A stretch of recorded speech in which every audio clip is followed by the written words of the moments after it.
Bonjour, je me présente, Dr Marwan Anis, chirurgien orthopédiste libéral installé à Cheraga. Donc aujourd'hui, avec 37 degrés, on va vous parler de l'arthrose, plus exactement de l'arthrose de la hanche et du genou. L'arthrose est une maladie chronique et dégénérative qui touche le cartilage articulaire, qui est la structure qui recouvre l'os, qui a un rôle d'amortisseur. Par conséquent, il diminue les frottements entre l'os dans les différentes articulations. Au final, c'est une maladie articulaire la plus courante au niveau de l'orthopédie. Elle se déclenche essentiellement lorsque le cartilage est usé et entraîne par conséquent une réaction inflammatoire et douloureuse. De nombreux facteurs de risque influent sur l'apparition de cette maladie. Parmi ceux-ci, on peut citer le stress mécanique, l'obésité, quelques facteurs anatomiques et les maladies rhumatismales. Le diagnostic de l'arthrose passe essentiellement par un examen clinique où l'interrogatoire du patient permet d'orienter vers le diagnostic de l'arthrose. Dans la majorité des cas, une radiographie standard simple permet de confirmer le diagnostic d'arthrose et d'en assurer le suivi. Parfois, on a besoin d'autres examens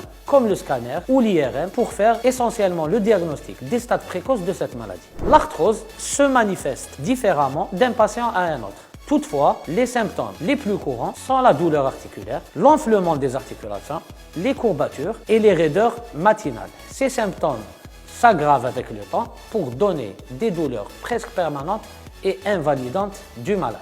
Le traitement chirurgical peut être utile ou nécessaire lorsque les traitements médicaux ne parviennent plus à réduire la douleur et n'améliorent pas la fonction articulaire. Certaines articulations, surtout la hanche et le genou, peuvent être remplacées par une articulation artificielle. Ce remplacement donne généralement de très bons résultats en améliorant la mobilité, la fonction et en réduisant surtout la douleur. Deux principales procédures chirurgicales existent. La première, c'est le traitement conservateur qui consiste essentiellement à prévenir ou à retarder l'arthrose, et ceci concerne les stades précoces de l'arthrose. La deuxième, c'est le traitement radical qui consiste essentiellement au remplacement prothétique, à savoir le remplacement du cartilage usé et malade par une prothèse totale. Le taux de réussite de ces interventions chirurgicales est généralement bon, surtout en termes de mobilité, de fonction et de réduction de la douleur. Toute chirurgie comporte de possibles complications qui peuvent être soit d'ordre général, liées